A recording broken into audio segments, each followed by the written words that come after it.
Popularly known as Genie, Sujin Gan graduated from NTU with an accountancy degree 4 years ago.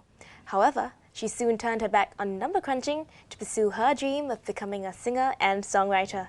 She launched her first album, Genie's Mood Diary, in June last year, performed at the Singapore Hit Awards 2005, and is now working on her virtual album, Magic. Hi Genie, welcome to NTU Spectrum. Hi. I understand that you were an accountant with Ernst & Young for 11 months before you decided to pursue singing. Tell us, what made you take the leap from accountancy to singing? I really thought that it wasn't my cup of tea, so I really wanted, I studied econs as well, so I decided to cut down the opportunity cost and quickly make a career switch to pursue my passion in music. Was it a difficult decision to make? It was quite okay because it wasn't an act of impulse. I took quite a few months to actually think things through and to start really planning, and I started my own music school before actually pursuing singing. Okay. Yeah.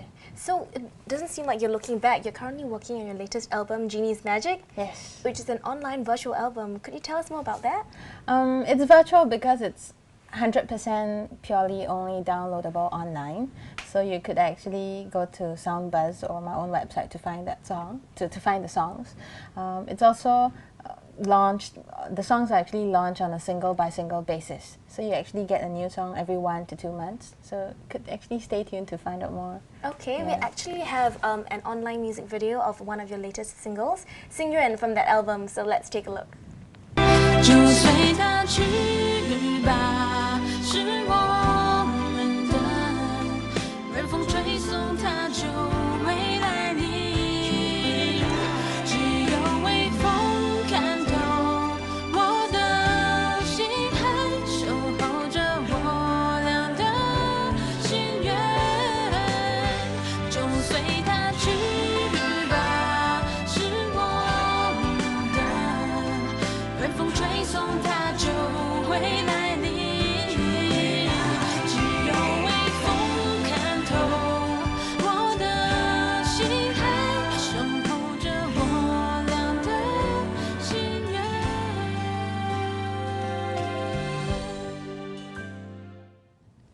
That looks great. Speaking about online downloading of music, could that latest single be downloaded on your website, genie.com, genie.sg now? Yeah, actually we are now in the middle of the free downloading period, so you could actually go online to pledge against piracy, and you would get a passcode that allows you to access the file that you actually download so that you can actually listen to the latest single. That's actually part of your new initiative, Genie's Magic, right? Yes, which also stands for Movement Against Illegal Content Sharing and Downloading. It's a mouthful, but it really, in simple form, just an anti-piracy movement to encourage young people to stand up against piracy, because piracy kills creativity and it really puts lots of good musicians and or even singers out of business. So I really hope that the public will get to know more about what piracy isn't really as simple as just downloading one song off the net.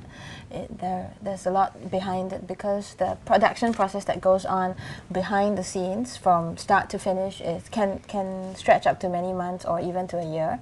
So if they could appreciate that as well, then listeners could actually also understand what I really hope for with Magic. So besides your singing endeavors and the Genie's Magic, your initiative against piracy, you're also your own entrepreneur. You set up your own music school called Genie Sound Advice. Yes.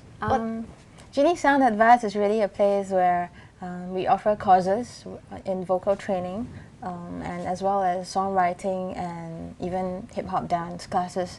So it's a good place for you to find out whether you have got a talent in these areas, and if not, you can actually start having them.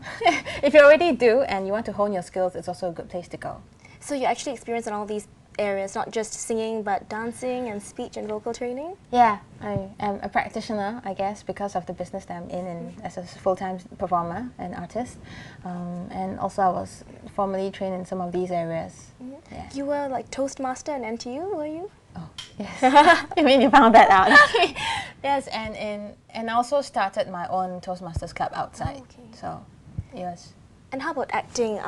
You acted as the lead in one of the Singapore Arts Festival Fringe events, Swingle. Yes. Swingle was really interesting because I took up the lead role as Natalie, and Natalie is this person who had been through some relationships, and she feels that she's self-sufficient at this point in time of her life, and she doesn't believe that she needs a man in her life. And so it's like, way to go, singlehood kind of thing. So it was a very good experience for me to act as Natalie, because I had to learn how to play someone else. And of course, that's really over and above what I usually would do as a singer or songwriter. So I wrote one of the songs in the musical as well. So it was hard work, but it was really fulfilling. Do you plan to develop this interest in acting further in the future? I hope so, if given the opportunity, because I think, but that was really stage acting because it was a musical. I hope to do some TV or, well, yeah. So from acting, singing, having your own music school and your new initiative, where do you find the time to become a youth counsellor for juvenile delinquents at the We Share Care Society for Children and Youth? Okay. Well, I was trained in counselling. I took up a course with an organisation to be certified. So my passion is also in working with young people. And I think I'm quite effective working with youths. So with that passion, I am quite a people person, so I like relating to young people as well. So I guess with the passion, it was quite natural for me to just find time. So is your special connection or your ability to work with youth a factor for you being so personable with your fans? You actually talk with them online, invite them to run marathons with you? I think so. I am, in this whole time that I've been an artist, I have just been trying to be myself most of the time. And so a lot of these things that I do are, I try to be as spontaneous as I can and as personal as I can and as myself as I can be. So all these are just very natural things that I would do with friends or fans alike. So with all these accomplishments, what's next on your wish list? I'm actually preparing for the release of a Christmas EP. That's going to be, of course, in time for Christmas this year, so do look out for it. My 4th single would also be launched, and it would kind of be a compilation EP with all the other singles as well. So it's going to be non-virtual, and it's going to come in a CD form. So.